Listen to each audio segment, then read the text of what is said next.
โตหกออกตั้งหน้าตั้งหลังเนาะกว่าตั้งหน้าตั้งหลังหกนะเพียวตั้งหน้าตั้งหลังหกกำไรซื้อเข้ามาหลวกับจอยก้นเมืองเนี่ยกับจอยมือก้นเมืองเขามีเฮียงแก่น่ะกาใครจอยเอาไว้นั่นแหละเอาซื้อเข้าในหน้าหัวหมื่นมันกับจอยก็ไปปองสังอย่างมันเลยปลายเขาโลนะย้อนไปจะไหนดังว่าเมืองเขาก็ซึกใต้เขาก็จืดนาวกำไรก้นหนุ่มใต้เขาอยู่ในเมืองเขาก็ว่าก้นหนุ่มใต้สู่ตั้งการเมืองในสู่อยู่คักตอนแล้วอันนี้ก็กำไรจืดนาวจังตอบสังเบิ้ลเขาเข้าป้านะในพีทีแอฟเขาเข้าป้านะปุ่นบางเงียบกว่าแล้วเข้าป้าก็ดูนะก้นหลวงเขาป้าเลยก้นเมืองเขาได้ป้านำกะปุ่นกว่าก้นหลวงอันเป็นว่าเป็นผู้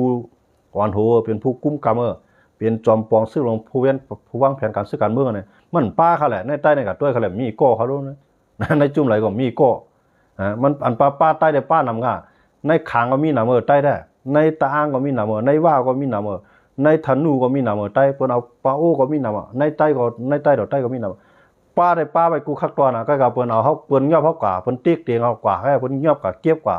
อาถรรพ์มากกว่าเขาป้าก็กับมันมีอำนาจประวัติทางการเมืองใส่มั้ยนะย้อนบ่จังอะไรดอกว่าคนเมืองเฮาค้าเนี่ยถูกลีไลคนซื้อเข้ากับเฮาเนาะคนซื้อเข้าก็ถูกลีไลปองจากการเมืองเต้ๆก็โฮมพร้อมกันไว้ๆนะโฮมพร้อมกันไว้ๆทางการเมืองทางการศึกกำไรกวนหนุ่มกวนสาวเฮาจังได๋ก็มันจะหนุ่มเฮาใจยิงเขาจังได๋ก็รู้เลยชวนจะใส่ใจการเมืองนำป้อมใจจังนั้นเปิ้นหายกันวันบ่กวนเมืองก็ปังสิเจ้าเก่าเฮือนเจ้าเก่าบ่อยู่ไรป้อมมีเจ้าเก่าบ่อะไรปลายบ่อะไรคำบางก้อนให้ผู้ขำมาขายหน้าทุกอาล่างบ้านเฮาว่าเมืองไทยยังมาตั้งหมู่ตั้งจุ่มให้ผิดกันน่ะย้อนเมื่อเฮาฮู้การเมืองนะมาอยู่เมืองเปิ้นให้เฮาบ่ผิดปักเปิงเข้าเมืองเปิ้นมาก็บ่ผิดไว้เฮาบ่มีไว้นะก็ในผมมาไล่ไว้ในเมืองเปิ้นนั้นสามารถตั้งเฮ็ดก้นหมู่เขาได้เขาว่าคำกับผิดภัยเขาก็ในสายตาเพิ่นนั้นเพิ่นตึ้นจังไว้นะเขาผิดภัยมานั้นเพราะว่าเปิ้นก็มีก้นหนุ่มของเปิ้นมันจังไทยเปิ้นก็มีวัยรุ่นของเปิ้นนะเปิ้นก็แค้นที่อยู่เปิ้นเปิ้นก็แค้นที่เฮ็ดกินที่หากินเปิ้นนะเปิ้นแค้นที่หลีที่เรียนเปิ้นกำลังเฮากว่าเป็นพุงในเปิ้นก็ใกล้หูใกล้ตาเปิ้นเอาหาทางพิสัยเฮาเพื่อหาทางพิสัยเฮาก็มีจุ่มเฮาก็หายกำไดมังเขาเบ่เขาปี้เฮาก็เฮาปลายมาก็นั้นนะเพราะว่าเฮาปี้เข้ามาได้มันยาวหลายนะมันทำต้องเป็นจังนั้นอันนั้นเฮาซุ่มกับซุ่มนะ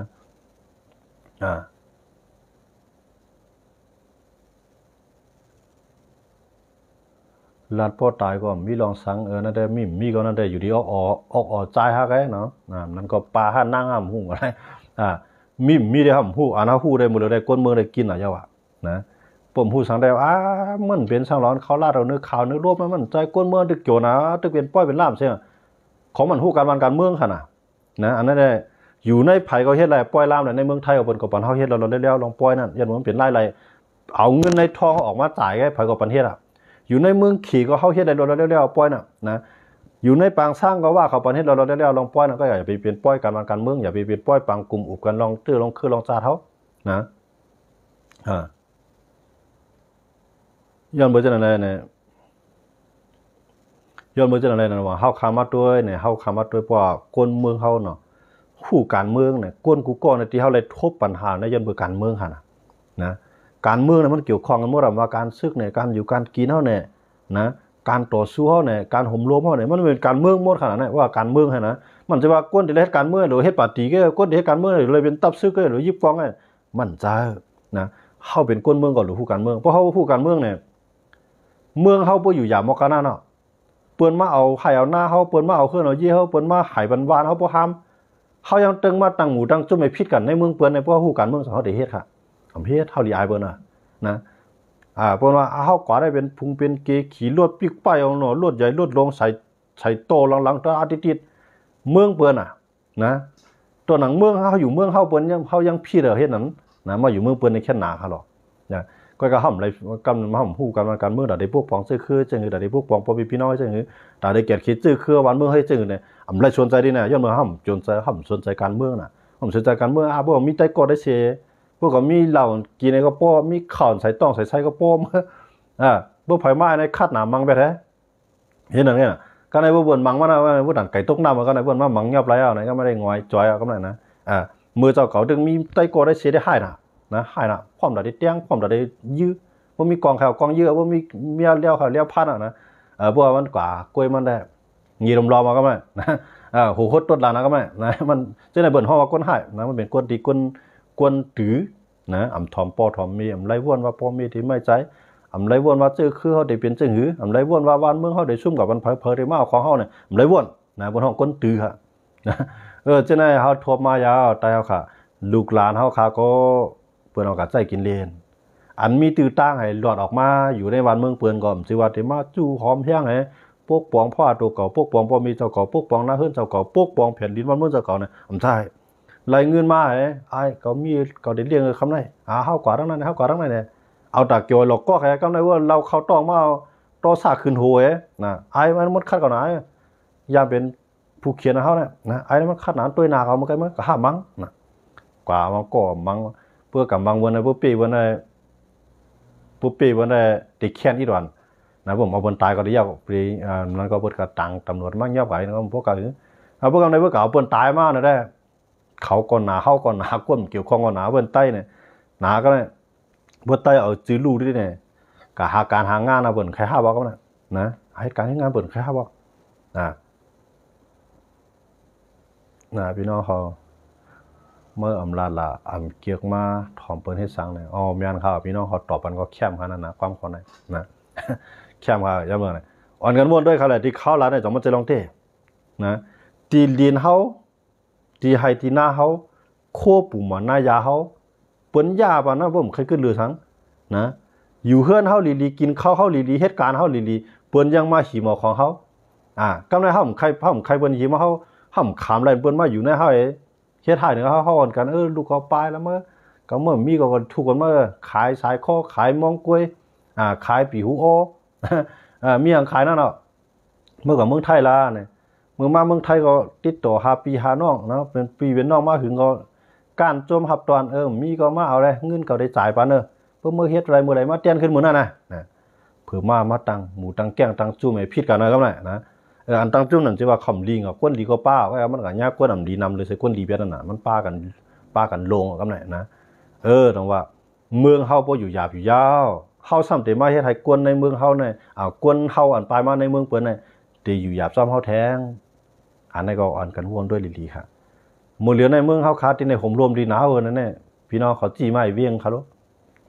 ห่มรวมดีหนาวกว่าดีไรก็ไผมาสังใครกินใครนอนดีไรนอนใครยังเฮ็ดเนี่ย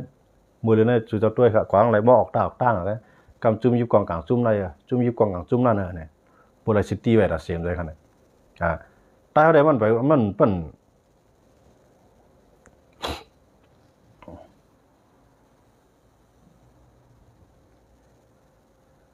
กำนำในห้อมไรใส่ใจการวางการเมืองเฮาเต้ๆในเฮาซุ่มนำหน้ายาวนะเฮาซุ่มนำหน้ายาวเพราะว่าบางก็ได้ตัวมันไปทบก็กับปมมีมันได้ตัวตึงทบมานี่เนาะมันไปปองใจแท้นะโดยค่ะเฮาเข้ามาอยู่ในเมืองไทยเนี่ยเหมือนจังข่าวเขาจะในเฮายังดีเฮายังมาญาปอเลี้ยงไม่เลี้ยงดีเนาะเขาก็ลุ่มล่าเฮาก็ลุ่มล่าเขาด้วยถึงกันมีสังก็อย่างนั้นเนาะเงินเดือนมากก็จ่ายปานนี้แน่เฮาใครกินก็ซื้อกินใครนุ่งก็ซื้อนุ่งแต่อันที่เมืองเฮาเนี่ยก็อันแก่หรือเฮาก็ได้มีนำอันที่เมืองเฮาเนี่ยก็ได้มีอันหนาหรือเฮาเนี่ยก็ได้มีนะก้อยกะมังก็ได้ก็เหตุการณ์กำว่าเปิ้นใครจ่ายว่ะนะเอาตำรวจเอาตมเข้ามายอบกะใครจ่ายเงินปานเฮาก็มีนะ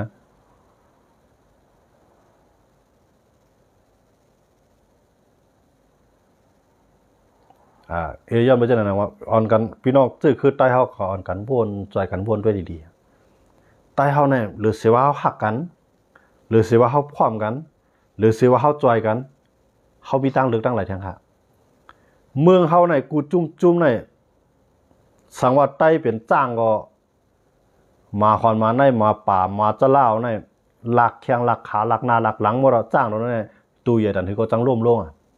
นะตัวนึงในจันหางตัวนึงในจันขาตัวนึงในจันจันง่วงมันบางตั้งนานในบนบอสเขาได้เต่งเอานะบางตัวก็ยกขึ้นขี่ก้อนหลังมันนะจ้างตรงนี้ตัวใหญ่ดันที่ก็ยาวสังว่าจ้างนั่นหรือเสือมันตัวใหญ่ยาวเนี่ยมันมีตังห่วยหมอพร้อมกันมันจึงหวายหน้าออกงดกองลังโต้กันนะผู้เขียนรันเขาต้องไรตึมไรพอให้จังนั้นได้จ้างเราได้จังอยู่รอดไรนะต่อให้มาลำมันได้หมอตลามาถึงมาป่าน้ำนาดันนึกก็ยะนั่นปีละจ้างเราได้สังที่ว่าจ้างเราได้เคียงมันก็ใหญ่ย่ำใจขนาดตัวมันก็ใหญ่ย่ะเคียงมันก็ใหญ่ย่ะ สังว่ามันมีเหงียนมาเทียงไงบ่น่ะจึงตาที่เอามาฮอนมาได้นำมาปีกินมันนำเป็นไรนะก้อยกะบ่มันตูใหญ่ละลายหมอใจเหงียนมันนำใจออกอมันบ่น่ะจึงคำจอยกันตูใหญ่ก็อันเป็นตูเรียกนั้นเขาพร้อมกันน่ะยันเบ่เขาหลุดเลยกินน่ะเพราะว่ามาฮอนมาในมาจะล่ามาสร้างที่ไหนๆพวกเขาพ่อมันต้องเขาได้เลยกินยือค่ะนะเอามาตัวเดียวกันหรือผ่านจากมันเดียวผ่านไรไม่ได้ก็กับว่ามา3-4ตัวในผ่านเท่านั้นการใครเรียนพายป้นในมาเท่านั้นครับป้นในมา3-4ตัวนะครับนะเขาอยู่ในเตียงมันจ้างเราได้มันเฮ็ดให้เพอนะอำกายยาเพออำกาเก้าเพอมันตัวเลยกินของมันไงก็กับมันต่างภายต่างหากินเนาะตัวนั้นก็หากินกล้วยมันตัวนี้ก็หากินก็มันกองลังเปียดกันเนี่ยเนาะอำใบหน้าจู้กันใบหน้าเข้าหากันกำลืนมาสั่งซีเขาเนาะมาฮอนมาในเขาได้ด้วยว่าตูอะไรที่มันแลบเอาง่ายเขาได้เลือกเอาตัวนั่นนะเพื่อเขากินมื้อไหนตัวนั้นเสี่ยงว่าเนี่ยแทงมือพุกมาย้อนเบอร์เขาพ่อมันเนี่ยตาได้กินทั้ง1ตัวนั้นเขาได้คัดใส่แทงมื้อในเมืองใต้เหมือนจังนั้นน่ะป้อมังว่าจุ่มได้ป้อมังอะไรจุ่มได้อุ่นหวานเฮาได้ไล่อ่ะก็ไม่ตัดได้มังอะไรจุ่มได้เฮาได้หือที่ได้มีหลายจุ่มหลายพายเพราะว่าจุ่มในเขาหายจุ่มในไรเนี่ยย้อนเบอร์เขาพ่อมันน่ะตาได้ก็หายแทงจุ่มให้รวมนะเฮาหลบพ่อมันแทงพวกในเบอร์จุ่มนั่นพวกจุ่มพ่อมันก็เปิ้นเอาไปกำจุ่มนะพวกเปิ้นเอาเฮาไล่เอาเนี่ยเปิ้นใครสั่งเฮาก็เอานี่คือเนาะ เปิ้นมากุ้มกำนาลีนเฮาเนี่ยหน้าเฮาเปิ้นใครยึดก็อะไรอยู่ที่เปิ้นไงนะเขาในยองเฮาเปิ้นใครกินบ่ได้ก็ได้เฮาเฮ็ดไปเปิ้นในเปิ้นมาตักเอากินในยองเฮาจังหวะทั้งเปิ้นเปิ้นมากุ้มกำนาลีนเฮาเปิ้นมานั่นเปิ้นใจว่าเอาหมอกยาเข้าแตกให้มาหาเฮาจ้ะนะเปิ้นมานั่นเปิ้นมากองกลางกองเหียนเปิ้นปามาอันไหนคนเมืองไทยเขาขาดปองใส่คือได้ขาดปองใส่แต่ว่าได้เฮ็ดลีดีได้ลีมันใจเขาหรอกว่าเฮ็ดลีนั่นคือพวกเฮาใจงานเฮาใจปลายวนเฮาใจเอาเฮาปานจึงเฮ็ดลีก็แม่นร่วมเข้าสุกเบิ่นแล้วนะเฮ็ดลีดีๆก็เอาเงินนั้นท้องออกกันให้ออกกันใส่ในท้องมันนี่ก็นะกำในพวกเฮาเฮ็ดลีหมอใจงานเฮาหมอใจเอาตั้งฮู้ให้นั่นแหละโคมพ่อมันนี่นะของสูก็เป็นของเฮาก็เป็นของสูเฮาหลูกคงมันนี่เกียรติขี้อ่ะพอเฮ็ดจังนั้นได้เนี่ยไฮนาก็ยังตึกเปลี่ยนไฮนาเฮาอยู่วานเมืองก็ยังตึกเปลี่ยนวานเมืองเฮาอยู่นะพวกผมใจจังนั้นได้สิจะด้วยครับเขาได้ว่ามันเป็นไรหรอเจ้าคือได้ไรนั่นเนี่ยตูคอมเฮ็ดไรตูคอมเอาไรกวนอันใครไรนั่นมันใจเขาไว้อันใครไรตีนยาวมือยาวไปวักไปต้าเอาอยู่นั่นมันมีไว้มือที่3อยู่ด้านหลังมันไว้เจ้าสัตเทเพิ่นก็ปักตาด้วยว่าติใจกินจุ่มหลายเหมือนเจ้าหนังเมืองขี่เขาใครลองห่มรวมเรียนลิ้นเมืองเขาก็ด้วยว่าติดจอยจุ่มเลยเหมือนเจ้าหนังซึกมันอะไรเปลี่ยนพ่อดีแต่ซึกมันวันเมื่อน่ะซึกมันก็วางแผนไว้ปักตาด้วยไว้กำไรจุ่มเลยจะเป็นก้อนเป็นแห่นปล่อยให้ต่างจุ่มนั้นหมังมันก่อนนะมาในเฮ็ดจังนั้นนะต่อมามื้อนี้เฮียงซึกมันได้มันอ้วนอยู่สิตากวยกะเฮียงเจ้าคือนั่นเฮียงกวนมันได้นำอยู่กวยกะเฮียงเครื่องหลักหนักมันเฮียงเงินมันตานไรเฮียงซึกมันได้มีไว้เฮียงลุมตะลาเผื่อพิษก็ยาวพวกเขามักมันว่าพิษน่ะเขาตกขอกมืออะไรก็ไรเขายื้อตายมืออะไรก็ไรนะ2มาได้เงินน่ะเขากล้าเขาขายเหมือนเจ้าหน่อยแก๊สน้ำมันถ่านหินหลายเจ้าหลายร่องเขายันดึกขายไรนะคู่ของเหมือนเจ้าหนังขวัญเขายันดึกเก็บไรนะแต่ว่าเจ้าหน่อยกำไรเฮียงนอกเมืองอันเขาเตะเปิ้นใครมาลงตื้นล่างเมืองเขาเปิ้นใครมาลงตื้นล่างในเปิ้นตีตาเดียวเงินตาเดียวไรเงินนั่นนะเปิ้นก็มาลงตื้นล่างในเขาก็จ่ายเงินบันที่ซึ่งมันก็ยังไรเที่ยงก็ในซึ่งมันเนี่ยมีเงินในเสียตาก็สูมาเฮ็ดอันนั้นได้แหละมาลงตื้นล่างจังนั้นแหละนะเอาคู่ขวางนั้นปันเปิ้นเอาเงินเปิ้นมาใช้มาก็ยังได้เฮ็ดไรนะเพราะว่าอันเจ้าคือเป้ซึ่งมานะเนี่ยมันมีตังนำเฮาก็อันมันเป้ปูนซึ่งมันไว้อยู่นำได้นำอ่ะนะกล้วยกามันไปพร้อมกันเนี่ยแต่ได้ตึกเป้ซึ่งมันนั่นเป็นไรนะไปเป็นไรมือเหลือในหลายๆก็ที่หันว่าแห้งไรซึกได้ห่มตึกมันน่ะมันจังข่าวยำรับว่าสิว่าซึกได้ตึกมันมันสิว่าซึกได้ใครตึกมันใครตึกอ่ะ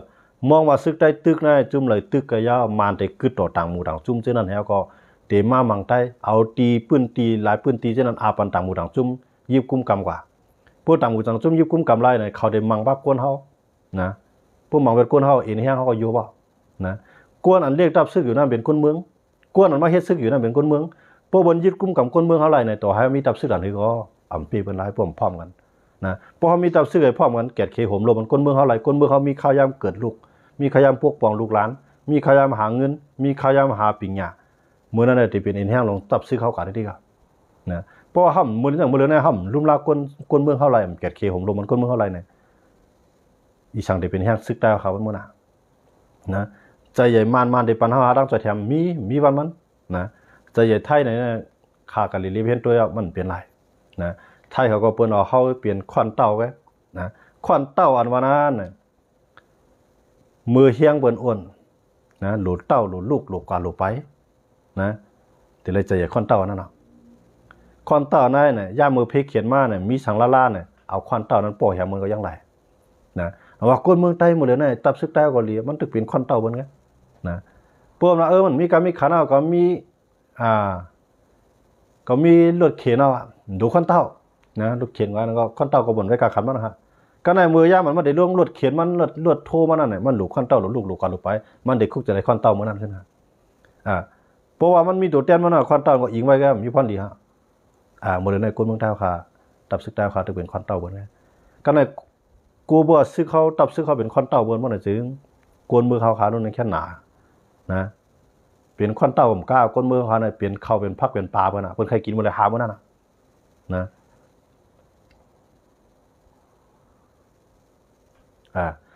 กวนมือเขาขาน่ะเพราะว่าหนุ่มให้ใจยิงเขาน่ะป่องใจเงาล้านได้ดีเนี่ยเพราะห่ำป่องใจเนี่ยเป็นสิ่งหลายเนี่ยวันหนึ่งมื้อนามาเนี่ยหนุ่มให้ใจยิงเขาตึกเปลี่ยนวัยรุ่นก้นแซนหุ่นใหม่อยู่วันมื้อเนี่ยเขาได้มีลูกมีหลานนะวันมื้อน่ะพวกเขามีลูกมีหลานมาเนี่ยปอมเมคำฮักษาไล่ตึกไข่เปลี่ยนตึกไข่ตึกหน้าเขาตึกไข่ลอกหน้าเขาบ่น่ะจึงเหมือนเจ้าหนุ่มให้ใจยิงเขาขึ้นมาเนี่ยเขาได้เอาตีลินมาเอาตีลินตีแล้วเอาเฮือนตีไหลปันลูกปันลานเขาอยู่ครับวันมื้อน่ะคำสั่งปานเอาอย่ามามือปอมเมเขาตึกเอาโอ้โหเจอแกดเคแผ่นดินเจ้าเก่าอยู่นั่นอันเป็นลูกหลานเฮาหนูแต้นเข้าสำชนใจใส่ใจดีไหนกำเรือนมาปอมเมเขาค่ะอยู่ในกำมือเบิ่นกว่าเนี่ยลูกหลานเฮาไหลไปออกกะดังว่าหนังเมืองเอาบ่ได้จึงตาได้มือเอาขึ้นตึกไข่ลอกหน้าปอมเมเฮานั่นจ่อเฮาได้เอามือเอาแล้วเอาไล่เปิ้นให้เปิ้นเฮ็ดซึกเปิ้นเฮ็ดซึกเปิ้นมีซึกเปิ้นกุมกำเอาเปิ้นมีเงินเปิ้นซื้อเอาก็ไล่นะขาดเอาก็เปิ้นได้เฮ็ดนะกำไดหนุ่มหาใจยิงเขาวันมื้อไหนเนี่ยวันมื้อหน้าเขาได้เป็นก้นหลวงนะเขาได้มีลูกมีหลานมาแต้นเขาเนี่ยปอมีคำฮักษาบันสังเขาแล้วเนี่ยเขาได้ฮักษาอะไรครับเนี่ยคำฮักษาอะไรว่าเขาไปปองใจการเมืองวันมื้อไหนคำฮักษาอะไรเขาอยู่ต่างเมืองอะไรก็เขามีนาฮอโตเฮือนอะไรเลี้ยงลูกเลี้ยงล่างอะไรเหตุการณ์นึงโก้เนาะก็มากาวัดว่ากาไว้ว่ากาห้องว่ากาน้ำกาไผ่ว่ามันจะมือเอาขึ้นเนาะแต่เขาลอกหน้าปอมีเขาอะไรซุ่มกันนะเขามีเคียงเรามาเรื่องนี้ปมมีเขาตึกมีเชียงไงตึกฮักษาไว้ไรนั่นเนี่ยอ่านเขาเป็นก้นเส้นหุ่มใหม่ก้นรุ่นใหม่ก้นหนุ่มฮักใจยิ่งเขาจะเนี่ยหลุดป่องใจดินในใจเลยพร้อมกันจอยกันแก่เคอย่าไปหาพิษกันนะพวกที่จะนั้นได้เนี่ยมันเขาขึ้นเมื่อเอาขึ้นก็ไรเขามีเชียงน่ะพวกเขาพวกปมมีเขาก็ร่วมหายตายผ่าแล้วก่อไปแล้วเนี่ยเดี๋ยวใครลอกหน้าก็จังเดียวมาบันเท่าไรแล้วนะเขาจังสู้มานะตื้อตั้งใต้เขาตัดได้ชุ่มเนี่ยมันสูงแค่ไหนให้ใต้กูก่อนกันป่องใส่นะมันสังว่ามีเพมาเนี่ยให้เพราะว่าจุ่มในมาจอยใต้เนี่ยสิจอยได้กับจี้จุ่มเลยมั้ยเดี๋ยวเสียเขาหนังกันจอยกันนะเขาหลุดตึกผู้เขียนอะไรซึกเจ้าเคลื่อนในมาจอยเขาเนี่ยมาจอยเขาเอาได้มันเดี๋ยวจอยเอานะก็เอามาจอยเขาแกะเขมันเต็มจอยเขาไรนะเพราะว่าใต้เราใต้ตึกกันเลยได้ห้องจุ่มเลยมากกว่าไรยังมั้งเปิดหันเงินในทองเขาหันเข้าในยองเขานะหันตีอยู่ด้านเท้าเขาเปิดคลายนั่นเปิดก็ปล่อยก้นมันมาเข้ามาจอยสู้นะเขาตายเขาเมื่อนะเมื่อสู้ตึกกันนั้นเขามาจอยสู้รู้มือเลี้ยวก้นเขาเลยตายน่ะพวกสู้ใจเขามือเขาหลุดตึกสู้ขึ้นแก่ตีก็คือวางเบอร์นะครับเนี่ยจนเบอร์เขาห้องมันมากขนาดอันนี้ใครก้นเมืองเท้าขับปองใส่ครับนะยันมาจากไหนในคำคืนเนี่ยเขาขามาด้วยเงาลายนะเขาก็เป็นก้นกว่าตั้งหลายเขาเป็นก้นที่เรียบเพี้ยนด้วยว่าล็อกอยู่ไล่กินก้นเมืองใต้เขาเป็นเสือคือใต้เป็นเสือคือเนี่ยมือเลี้ยวนั้นตีปึงกำลือสุดของเจ้าคือใต้น่ะอยู่ที่ผู้นำตับซึกใต้เขาขาตีเฮ็ดการโฮมกันอะไรจังหืออันนี้ก็ติดปึงก้นเมืองค่ะกำไรซึกเข้าขาอันกว่าอยู่จอมหัวจอมลอยฉะนั้นเข้ามาด้วยในอนาคตเขาในแต่ดีขึ้นในมันมีสังนะเลยสิว่าเขาจุนพอจัดปานเขาเอาว่าเอาแห้งเขาเฮ็ดกว่านั้นก็ในว่าก้นหลวงมันพร้อมกันในตัวเขาเข้าใจแต่ถือมานำหลักนึงก็จะเอามาเป็น ตัวกินข้าวกินน้ำไอ้เสียงข้าวย่างมาก็มันเกียดเขียวันเมืองเขาขาดอะไรเขาขาดด้วยที่อยู่เขาก็เพื่อขันใจอ่ะนะอยู่จ้อมชื่อคุยไปลอยเนี่ยแต่ในพวกปองพ่อตัวเก่าไว้เพื่อขันใจนะกำไรตีวันตีปังตีเปี้ยงตีจำเปี้ยงเบิ้นเอาเบ็ดซิเมตก้นเมืองก็ไปออกเนี่ยเข้าซูมาเตรียมอ่ะกำไรว่าก้นหลวงเขาพ่อเหมือนมากเลยได้เพี้ยนแห้งซื้อเขาคือเราตีอยู่นะเพราะซื้อเขาผมรวมแล้วในปืนตีในต่างหมู่ต่างจุ่มมาเก้าแล้วพวกเป็นอย่างนั้นก้นเมืองเขามีขยันหาปิญญาหาตั้งหูหาเงินหาข้าวหาน้ำหาคำนะเขามีเชียงมาอะไรขึ้นอ่ะจังผีจื้อผีคือมือเดียวในบนตึกกันตั้งใจตั้งเหนืออยู่ในกีวันไหนเกิดลูกมาในเบิ้ลลูกเข้าเสียขบบนตาบนจ้องไปตัวปวดหันแมวง่อยหนูนะมือเดียวเนี่ยนะหาขบเจ็ดเกิดขบในบนใส่ตารางว่าหรือเฮ็ดซื้อเอาเนี่ย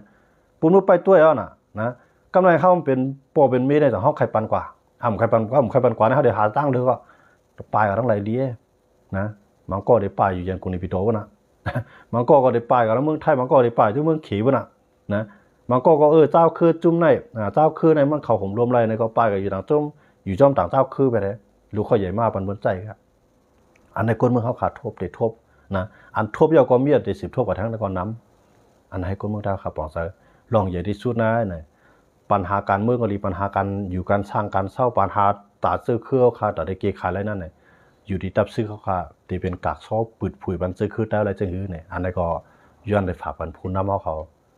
อย่าไปว่าก้นเมืองเขาได้เขาเย็นกันอะไรเขาไปเขาได้ขึ้นมาเนี่ยมาได้มากุยกาปอเขามีหลงห่มลมผมมีหลงห่มลมในวนด้วยค่ะ2 ที่สังปอกขึ้นอันถอนเสาเฮือนเนี่ยออกอยู่ต่างวันต่างเมืองนำที่นะอันก็เกิดลูกเกิดหลานในเมืองเปิดเนี่ยก็ใจใหญ่วัดวัย9 ปี10 ปีเนี่ยอยู่ว่ามันก็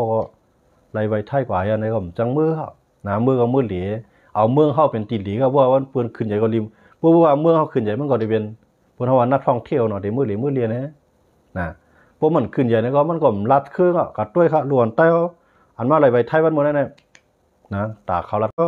อันว่าอะไรไปไทยวันหมดนั่นนะตาเขาลัดแก่เลยเมื่อแก่เลยเพราะมันมีแก่ในความมันในแก่ดีกว่านะมันอย่าตกเลยนะเพิ่มพูดนะว่าเพื่อถามว่ามันได้คืนมันเดินได้ที่คืนซุ่มใจนะรอบดีกว่าเนี่ยมาหนาว่านะตกลงว่าเนี่ยนะมันเลยได้ใต้เลยเขาเมื่อเนี่ยมันตกเลยนะมันตกเลยนะความหมายมันตกเลยนะคู่เขียวก็บ่ด้วยทางจิตใจมานะตีอยู่ก็แก่มากเลยขนาดยังกูบอกได้เข้าเวียงไรก็ไรเข้าวันไรก็ไรเนาะเก็บขอนอะไรก็ไรเก็บซื้ออะไรก็ไรมือเลื่อมแล้วแหละคนไรก็เหมือนกันเนาะนะต้องตับซื้อเขากล้วยผ่าสงว่ามันโยบย่อมดีหลายๆเนี่ยเขาจ้าต่อจ้ากล้วยผ่ากล้วยมันกล้วยนะอันนั้นได้เขาจังแก่ขี้มันจะคือเขาอันปลายก็กำจังขึ้นมาอันอยู่ไปก่อมพัดอยู่10 ปลายเลยที่เขาเมื่อตัวคนหนุ่มเมืองเขาเนี่ยทีไรมันมีปอยมีลาบอะไรก็จะหันออกของมันมาผู้เป็นป่วยเป็นลาบอะไรที่หันขึ้นใต้เนี่ยมันมาสีอยู่หาตั้งเขาด้วยนะมันใจเพอพินบอกไงก็คุณว่าผีป้างมันใจผีป้างก็ยันเบอร์ลิกยันเบอร์มันมีข่าวเนี่ยที่ในเป็นป่วยเนี่ยขึ้นในป่วยเนี่ยขยับกันก็เวอร์เพื่อก็ในข้าวยามันป่วยกับขึ้นหรอนะในว่าด้วยเลือดสีมึงกึ่งในป่วยขึ้นอะไรเนี่ยก็ในปล่อยก้นทั้งมือหลีด้วยวันนอกนะย่ามันเข้ากับป่วยมันวอมบานเขาในเพื่อใครห้ามขึ้นก้นถอนไปเฮือนไงวะนะก้นหนุ่มมันก่อนอะไรไปแล้วในซ่องก่อนมีในป่วยมั่วแล้ววะนะดีเรือก็กำต่างเมืองไปแท้ก็ในมือตัววันนอกหน้าป่านเท่าได้หมอสหนะตั้งก่อนน่ะหมอไปกูเพียดกูพีมาเลี้ยวน่าจะตับซื้อเขาหลวเลยป่องเซไว้อย่าไปว่าเขาหักษาแต่พออะไรหักษาจิ้วเคยไปลอยเนี่ยกวนเขาก็อึบเขาใช่ไหมแต่ไหนว่ามีในเมืองไอ้ทุกวันมีที่ปังที่เปี้ยงเฮ็ดปันไทยหน้าวะเนี่ยจึงอยู่ไว้เนื้อจิกลอยไงพวกเราเชี่ยงซึกวันเวียดอะไรกูพายอย่าปันเข้าบ้านเนี่ยเดี๋ยวผูกกินสังนะผูกกลมเปลี่ยนได้เต้ป้ากันเบอร์เขายันมาเจอหนังว่าตาเตเกขายปัญหาปันใต้นะไหนเขาด้วยเงาลายกูผายเอานะเอามาในเมืองเขาเกาหลีเนาะต่างเจ้าเคลื่อนตึกกันเกาหลีเนี่ยไผ่มากก็มันบดตามมาเนี่ยพีดีเอฟมาเนี่ยมันจะมันได้เฮ็ดปลาตาเขารู้เนี่ยเขาเห็นมาเนี่ยนะมันเฮ็ดตามมาเนี่ยนะต่างเจ้าเคลื่อนมากก็มันจะเขาเฮ็ดปัญหาตาก้นเมืองก็เย็นแล้วเนี่ยเพื่อมาเนี่ยเกากลางมากก็ได้ยี่ตันหน้านะทีไหนมาได้ยี่ตันหน้าอยู่ตัวเรียนมากได้ยี่ตันหน้ากำไรว่าตับซึกใต้เขามังก้อเนาะมังก้ออย่างผมจะกู้กล้องเพื่อนมาเนี่ยก็คนเมืองในป่าออกก็ได้ตีหน้าในเป็นของเก่าหลุดซื้อไว้หรือเอาหลายไว้ยึดไว้มันก็เฮ็ดก็ผูกเขียนเขาไว้เลยนะเอาลูกนอนตะเปียวโหปากโหเฮงมันก็อยู่ภายใต้เบอร์นี้มันกวายเวลาเขายันไปจนนั้นเขาอะไรขำกินใต้ให้ใต้เปลี่ยนอย่างนั้นก็เขาตัว หมักตาผีลูกผีพายด้วยเดิมใจก็เขาว่าเอาอ้องเงี้ยอ้อให้ขาดด้วยกับว่นกับด้วยเนี่ยเขาหันเจียงแรงยาวนะอากาศจืดจัดว่าใต้เขาขาวันมื่อนาจะเป็นจริงมากวันนั้นขาอยู่ยามาพูดใต้เขารับตาด้วยกับเขาตื้นหันนะรับมื่นตาด้วยกับเขาตื้นเจียงแรงอยู่นะเอาห่วนถอมงี้นี่ก็เขาหันเจียงแรงยาวอันนี้ก็ใครฝากวันผู้นำเขากูก็กูเจ้าอย่าขอก้นเมืองเขาค่ะหนุ่มหายใจยิงเอาเขาเนาะอย่าไปกลุ่มมาตั้งหมูตั้งจุ่มหาพิษกันในเมืองเปิ้นมันใจก้นให้นะมันใจก้นฮัดหานมันเป็นก้นตีก้นตาอำทอมความปอความมีอำทอมความปีความนอกอำว่นตาซื่อตาคือมอกานันกุ้ยเนี่ยอันนั้นก็ย้อนในฝากปัญญานำเสคำก็ในก็ยินจมอยู่น้ำที่พี่น้องเขามาปัญหากันอันปันมาของตอนของผักมาเขาเจอกูก็กูเจ้าค่ะเนาะเป็นอันยินจมอย่านำเตะๆค่ะเนาะไม่สูงกันกูก็เจ้าค่ะไม่สูงค่ะ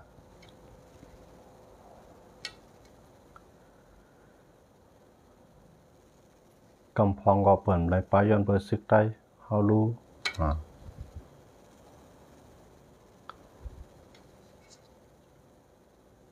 กำพองก็ย้อนมีเงินเลยมาเมืองไทยเนี่ยเมียเนาะค่ะมันจะว่ากอมกับปลายซึกได้เองเก่าน้ำปลายกูเมียวค่ะปลายดังผ่านนะมองเมียวก็